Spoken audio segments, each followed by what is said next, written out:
Mga minamahal ko mga kapatid kay Kristo Jesus, sana po kayo ay nasa mabuting kalagayan. Nais ko pong i-welcome yung mga bisita po natin ngayon galing pa sa malayong lugar sa Candelaria, Quezon. Maligayang pagdating po dito sa aming munting parokya, dito po sa parokya ni Maria Bambina. Nakakatuwang isipin na ang ating parokya, kahit tayo ay maliit na parokya, subalit may mga parokya din, mga pilgrims na pumupunta dito sa atin at para magsimba at tumanggap ng sakramento. Para sa ating pong pagdinilay ngayong umagang ito, kung kayo po ay nagsisimba araw-araw, mapupuna po ninyo na nitong nakakaraang mga araw, itong linggong ito, pinagnilayan natin yung isang kwento patungkol sa lumang tipan sa ating first reading. Meron bang makakapagsabi sa akin, anong kwento iyon? Meron ba? Meron ba nagsisimba everyday o kaya ay nagbabasa ng gospel reading at first reading natin bago matulog, babasahin? Ano bang first reading bukas? Ano bang gospel bukas? Meron bang ganon? Tungkol saan ang first reading natin ngayong buong linggong ito? Meron po ba? Tungkol kay Joseph. Very good. Kung mapupuna po natin, ang ating unang pagbasa ngayong linggong ito ay patungkol kay Joseph the Dreamer. Alam natin yung kwento ni Joseph the Dreamer, na si Jose ay anak ni Jacob. At subalit siya ay kinainggitan ng kanyang mga kapatid. Naalala niyo na yung kwento? At dahil siya ay kinainggitan ng kanyang mga kapatid, ano ang gusto ng kanyang mga kapatid? Ialis siya, itaboy siya, ipagbili siya. O kaya patayin na lang kaya natin. Kasi naiinggit sila. Kasi yung pabor ng kanilang ama, yung pabor at pagtingin ng kanilang ama ay nasa kanya na lang. Nawawala na sa atin. Teka, ilan tayo magkakapatid dito? 11 tayo magkakapatid.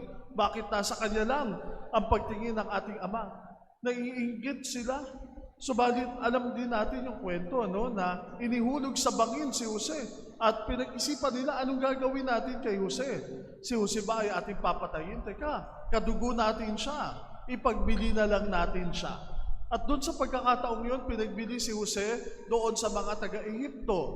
Subalit dahil kinalulugdan ng Diyos si Jose, may plano ang Diyos para kay Jose. Alam natin ang naging kwento ni Jose. Nandoon na na-interpret niya yung panaginip ng paraon. At dahil doon siya ay pinagkatiwalaan ng paraon.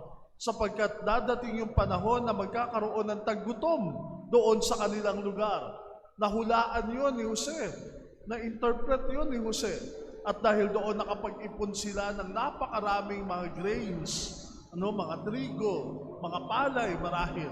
At doon sa pagkakataong iyon, nagkaroon ng taggutom sa napakadaming lugar. At isa sa naapektuhan noon ay yung lugar ng kanyang mga kapatid. Ngayon, dahil sila ay may pagkain, yung mga taga-Israel, taga doon sa lugar na iyon, ay pumunta doon sa Ehipto para bumili ng pagkain. At doon nakita ni Jose ang kanyang mga kapatid. Kung kayo kaya si Jose, ano kayang gagawin nyo? Teka, ito yung mga nanakit sa akin Teka, ito yung mga tumalikod sa akin. Ito yung mga kumalimot sa akin. Tapos ngayon, lalapit-lapit kayo sa akin, hihingi kayo ng tulong sa akin, bahala kayo dyan. Umalis kayo dito. Ganun ba ang magiging disposition natin? Subalit alam natin yung kwento ni Jose. Dahil doon sa kanyang pagmamahal sa kanyang ama, dahil doon sa kanyang pagmamahal sa kanyang mga kapatid, hindi pa rin niya natiis ang kanyang mga kapatid. Pwede naman niyang sabihin na, teka, itinakwil niyo na ako, itatakwil ko din kayo. Pero dahil doon sa pagmamahal, nandoon na tinulungan din niya yung kanyang mga kapatid. Mga kapatid, siguro, isa sa madalas na definition natin, kapag tinatanong tayo, what is love? Ang naisasagot natin, love is blind. Diba? Tatanungin natin, bakit ba love is blind? Ano bang ibig sabihin nun? Dalawang pagtingin po. Yung una, kapag sinabi natin love is blind, teka, bahala ka na dyan, basta ako okay na ako dito. Mamahalin ko lang yung kamahal-mahal. Mamahalin ko lang yung sumusunod sa akin. Mamahalin ko lang yung mga taong nagmamahal din sa akin. Love is blind, bahala ka dyan. Yun yung isang pagtingin. Pero ang tawag po natin doon, alibay. Alibay. Pero yung isa naman, yung tinatawag natin theological virtue, nandoon na mamahalin natin ang lahat. Kaya nga love is blind. Na kahit na tayo ay nasaktan, kahit na tayo ay nagawa ng hindi maganda, kahit na tayo ay itinakwil, pero sa kabila ng lahat ng iyon, magmamahal at magmamahal pa rin tayo. Ang tawag natin doon ay tunay na pag-ibig. Dalawang bagay, alibay at tunay na pag-ibig. Sa ganun diwa natin papasukin ang mga pagbasa natin ngayon. Sa ating unang pagbasa, narinig natin na ang kautusan ng Diyos ay hindi malayo sa atin. Ang utos ng Diyos ay hindi malayo sa atin para hindi natin gawin. Di ba? Alam natin kung nasa saan ang utos ng Diyos. Alam yan ng mga Hudyo. Nandoon sa tablet. Hindi yung tablet na gamit natin ngayon. Bagkus, nandoon sa bato. Nakasulat doon yung 10 utos ng Diyos. Subalit sinasabi sa atin ng propeta, ang utos ng Diyos ay nasa sa puso natin. Nasa sa puso ng bawat isa sa atin. Kaya nga, huwag tayong mag-alibay na, ay hindi ko alam yan. Hindi ko alam yan, hindi ko kabisado yan. Bagkus ang puso natin, nandoon ang pagmamahal ng Diyos na dapat isinasabuhay natin. Love is blind. Love is unconditional. Ang pag-ibig ay ibinibigay natin kahit doon sa hindi kaibig-ibig.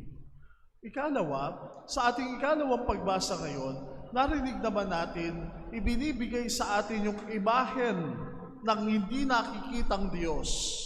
At sino raw yon? Si Jesus ang imahen ng hindi nakikitang Diyos. Merong mukha ang pag-ibig ng Diyos. At ito ay walang iba kung hindi si Kristo Jesus. Kaya nga mga kapatid, sa pagsunod natin sa pag-ibig ni Kristo Jesus, nandiyan siya at ipinakita niya sa atin paano ba magmahal.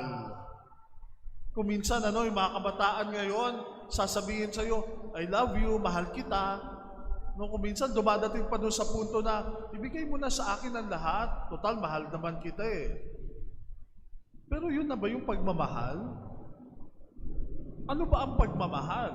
Ang pagmamahal po, ito po ay isa doon sa theological virtues na meron tayo. Ano yung 3 theological virtues? Faith, hope, and love. Yung 3 iyon ay natutunan natin at galing sa Diyos. Hindi yan imbento ng tao.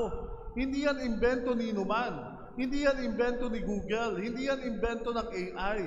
Bagkus natutunan natin kung paano magmahal, umasa at manampalataya, walang iba kung hindi sa Diyos. Kaya nga mga kapatid, sa sandali na tayo ay hindi nagmamahal, ang tawag natin doon, alibay. Alibay. Alibay is an excuse. Ito ay binibigay natin kapag ayaw natin isama yung sarili natin doon sa mga nagmamahal. Pangatlo at panghuli, sa ating ebanghelyo ngayon, tinanong si Jesus para subukin ng isang eksperto sa kautusan. Alam niya lahat ng kautusan, subalit gusto niyang subukin si Jesus. At ano ang tanong niya kay Jesus? Ang tanong niya kay Jesus, ano ang dapat kong gawin para magkamit ng buhay na walang hanggan? Sabi ni Jesus, alam mo ang kautusan. Di ba yun yung first reading natin? Sinasabi ni Jesus na hindi malayo sa iyo ang kautusan. Nasa puso mo ang kautusan. Ano ang sinasabi ng kautusan? At sumagot siya dahil eksperto siya sa batas. Sabi niya, mahalin mo ang Diyos ng buong puso, ng buong lakas, ng buong pag-iisip, at mahalin mo ang iyong kapwa gaya ng iyong sarili. Wow! Ang galing. Kabisado niya. Alam niya yung kautusan. Ano ang sabi ni Jesus? Humayo ka at isabuhay mo ito. Siyempre, napahiya siya. Bakit? Kasi expert siya sa kautusan eh. Siya nga yung nagtetest kay Jesus. Tapos ngayon, sasabihin siya, isabuhay mo yan. At isang bagay at isang tanong ang tinanong niya kay Jesus. Ano yung tanong na yon? Sino naman ang aking kapwa? Kayo, sino ba yung kapwa nyo? Yung katabi mo ngayon, yan ang iyong kapwa. Yung kasama mo sa bahay, yun ang iyong kapwa. Ang kapwa po natin, dahil tayo galing sa Diyos, lahat tayo ay kapwa natin ng isa't isa. Imbis na sagutin ni Jesus ng definition, ng statement, yung tanong na yon, noong eksperto sa batas, ang sinagot ni Jesus ay isang kwento. Ang kwento ng mabuting Samaritano. 3 tao yung dumaan doon sa binugbog, doon sa ginawa ng hindi maganda. Yung una, yung saserdote. At yung saserdote, kapag siya'y naglakad at nakita niya binugbog, may dugo, sasabihin niya sa sarili niya, teka, hindi ako magiging worthy para mag-celebrate at mag-alay, maghandog. Mas magandang pumunta na lang doon kaysa tulungan ito. Alibay, alibay, alibay. May pangalawa naman, Levita, nakita. Teka, mayroong nangangailangan doon.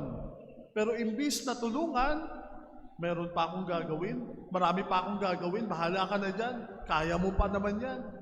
Alibay, alibay, alibay.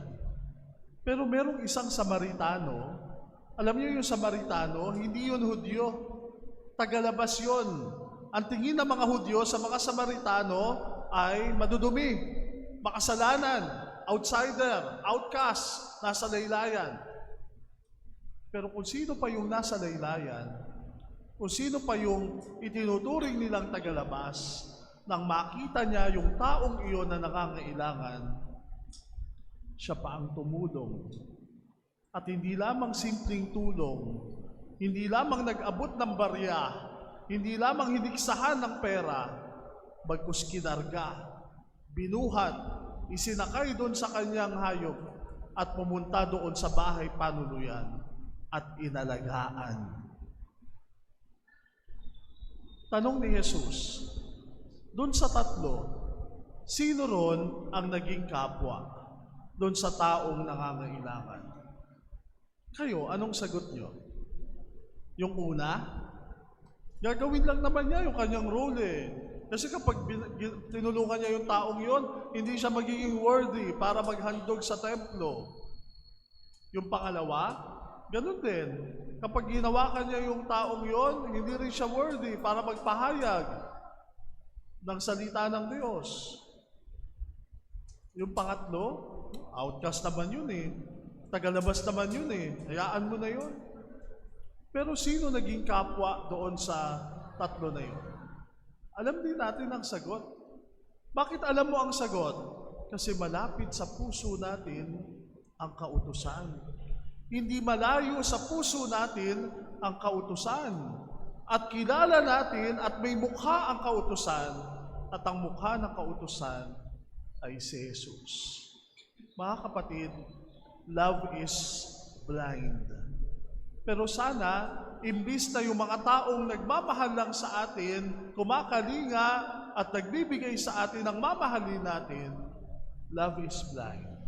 Lahat ay mamahalin natin sapagkat ang lahat ay kapwa natin. Humayo ka at gayon din ang gawin mo. Amen.